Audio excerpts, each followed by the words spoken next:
You know that feeling when you've bought a new video game and you've been playing it in all your free time, then you realize it's Sunday and you don't have dick written for your weekly YouTube bullshit. I knew you could relate. This week's upload is the Buck 110 collection minus the 110 Auto, which answers the question, Guys, what if we added a button? You think we could stick him for an extra 100? Yeah, let's keep it 420HC because we hate our customers. and the LT version, the light pocketable version of the 110, but without the disgusting pocket clip. But in order to review the new 110 variants, we need a good old, brand new 110 to compare it to.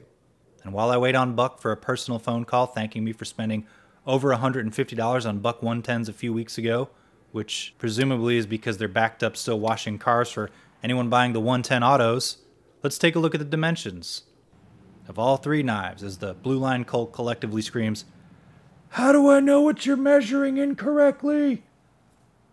like the overall length and weight. You think the standard 110's heavy, just be glad they discontinued the Buck 110 PB. Blade size and cutting edge. However, with the recent resurgence of asbestos, expect Buck to cautiously roll out the PB again. Handle size, grip area.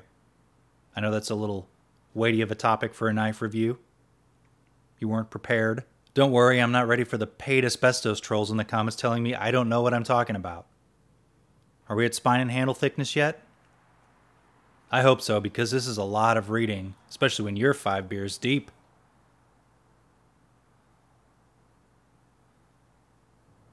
Tallnesses. Yay, we're done. I mean, with this section, unfortunately, there's 10 minutes to go. Lynn, help us. So the Buck 110 is a classic knife for a lot of people, mainly old guys or people who inherited many remarkably unscathed 110s from old guys who never carried them because they were too heavy for a mid 3-inch blade. The Buck 110 was introduced in 1964 according to the historians at Wikipedia. Hoyt Buck wanted something classy and reliable and said in no uncertain terms to his design team, I don't care the details, but it has to be 90% brass. which at the time was popular in cheap hotels, doorknobs, and kick plates everywhere. The everyman's gold, I'd always say. Yes, sir, we know.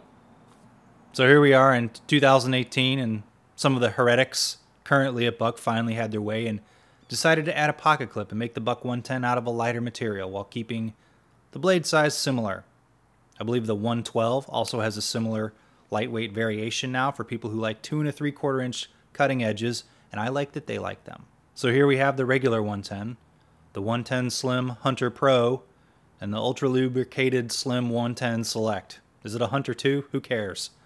It's like it's barely there. The connection these three knives share are the basic 110 shape and blade size, and that you can go to hell if you don't like traditional lockback on the rear of the handle lockback mechanism.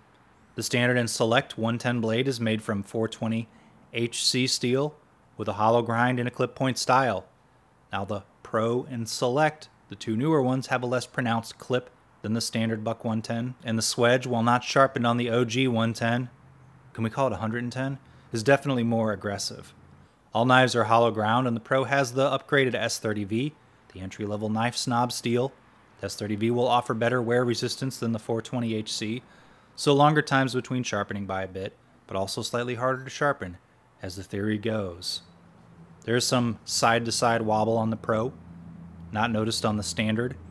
I would attribute it to the design of the pivot, which looks sort of like a rivet that can be moved from side to side on the Pro, pushing it back and forth. But the Select and its more rigid GFN handle material doesn't have this, and the original doesn't either. Lockup is handled by a lockback mechanism on the back, effectively making all three variations two-handed closers like our forefathers preferred. There is a noticeable aggressive snap on the Select and Pro when locking open, and when closing the Select and Pro, they also have a stronger suck back into the handle. The Buck 110, while is a two-handed opening mostly, I found it's so heavy in the handle that if you hold the blade tight, you can fling it downward one-handed. When closing it just kind of gently fades into a closed position with no discernible stop if you ease it closed. The Pro and Select have similar openings to one another. Both can be deployed one-handed, but not quickly. My first decent knife was a Spyderco Endura 4. Longtime subscribers know that, and that is similar in deployment speed. although I can flick the Endura hard enough for a quick deployment, and my finger would slip and I'd shave off some thumb meat when trying that with the bucks. So one-handed, but slow and steady one-handed. Still a little too quick for my tastes. Handle construction. The OG has a big-ass brass liner frame bolster. That's one word, by the way. With some wood scales, although legend has it Hoyt, or is it Hot, Buck, originally wanted those brass too. The original feels nice, weighty and comfortable in the hand, and has plenty of room to spare for larger, more tactical grips too. The Pro has micarta scales with no liners and about the same amount of hand room. There is of course steel hardware for the clip in the back spring and some handle rivets. No screws here, so average knife bros will have a rough time disassembling. The blade pivot has side-to-side play, but not the rest of the rivets. I mentioned this earlier.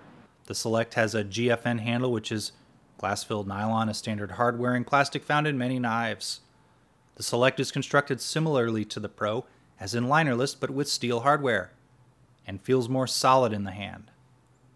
The clips, my first thought, as is the people I've seen post on Instagram about them, is they're ugly as hell. But they're deep riding and functional, so there's that. They have the Buck logo, letting you know the micarta and plastic were forged right here in the USA by master blacksmiths. The clips are a tight steel deep carry and swappable to the right or left side in a tip-up configuration only.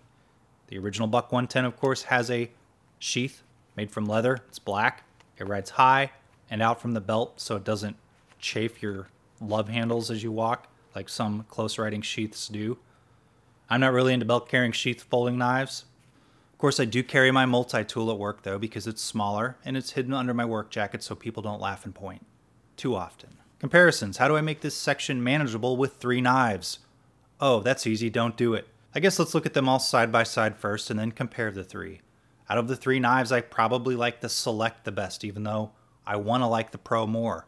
I love the feel of the micarta scales on the Pro because they remind me of fabric band-aids, but also give a nice grip in the wet. The Pro, while having some weird slight blade play that I can't really say affects its actual functionality, is still nice. We'll see how it holds up long term. It says 30V means it'll have more cuts before resharpening, which is one of the most important things to people who don't use their knives very often, apparently. The Select has a solid handle, feel and little give, and plenty of texture in the wet. A great value for only $30. Probably one of the best $30 you can spend on a pocket knife, especially if it's made in the USA. The OG has a thicker handle, but it's too heavy for a knife for me. Of course, my Leatherman Wave on the belt takes up less space and can do more, and it's only an ounce more. In case you aren't aware or only collect Medfords, first, thanks for watching the video about a buck, you 1%er you. The 7.10 ounces of the original Buck 110 is really heavy for its size, and its center of balance is somewhere midway in the rear of the handle, not closer to the pivot like most pocket knives. Now the Benchmade full-size Crooked River, larger, $130 more than the Buck 110, the standard. It's also quite a bit lighter, mainly due to the Benchmade's courage and forward-thinking design team for not going with brass anywhere. S30V steel like the Buck Pro, and a reliable access lock. If I had to carry a big-ass knife, it would be this one. Deploys much faster and closes easier with one hand. Too bad these are so expensive comparatively. And there's also the smaller Crooked River Mini, about the same price of the full size despite having 2 ounces less materials overall. It's the tooling, I guess. Alright, let's take a gander at the Benchmade Bugout. Sorry about all the Benchmades here. A less than 2 ounce knife that I batoned the shit out of in the review. This knife feels more solid than the Buck Pro, and about the same as the Select. Uses the blade steel of the Pro, but the handle material of the Select, and no blade play anywhere. Also the Buck Pro, the micarta one, has more handle flex when you squeeze it. Okay, let's look at my favorite lockback knife, the Spyderco Endura 4. Spyderco raised its MSRP so much that this one is about $70 at regular retail now, because that's what Spyderco thinks you'll pay. FRN handles like the Select, or is it GFN? Who cares? The lockback is in an easier to close one-handed position because it's not the damn butt of the knife. I understand that if the Buck 110 moved the lock button, it wouldn't be the Buck 10, so, save your comment. I'm not saying that's what they should do, just a lockback in the center or, more forward still allows for a one-handed closing. Nice long handle too. Also, if you want cheap, like the Buck Select, check out the Spyderco Byrd Cara Cara 2. It's also nice for the price, even a bit cheaper than the Select. I think I may like the styling of the Buck Select a little bit better, but you can still kind of close the Byrd Cara Cara 2 one-handed easier. So surprisingly, I like the Select best of all. I mean, I knew the original really wasn't going to be my favorite, which is why I haven't bought one until now. In theory, I like the micarta handle and blade steel of the Pro, but it feels a little less solid overall than the original or Select. $90 feels a little steep considering there's that weird flex in the hand and the pivot sort of moves back and forth. If you need something with a smaller blade, the 112 seems to be a good option, the Buck 112 series. The Select is a great value for a made in the USA knife at only $30 that's this large. Nice big blade, seemingly durable. Another ding is the Bucks are going to be harder to disassemble because they lack screws holding things together. I'm not saying it can't be done, it's just not as straightforward. This isn't a knife disassembly channel, in case you haven't noticed. The original 110 is too heavy a folding knife for me, especially since it doesn't have a pocket clip. There are, of course, perfectly legitimate reasons for carrying a folding knife on a belt sheath, although I can't think of one. I commend Buck, though, for taking a traditional folding knife and clipifying it. A while back, a subscriber and I got into a discussion on why a knife needs to have a pocket clip. The school of thought among traditional knife enthusiasts is that they don't need them and that they're perfectly fine in your pocket without them.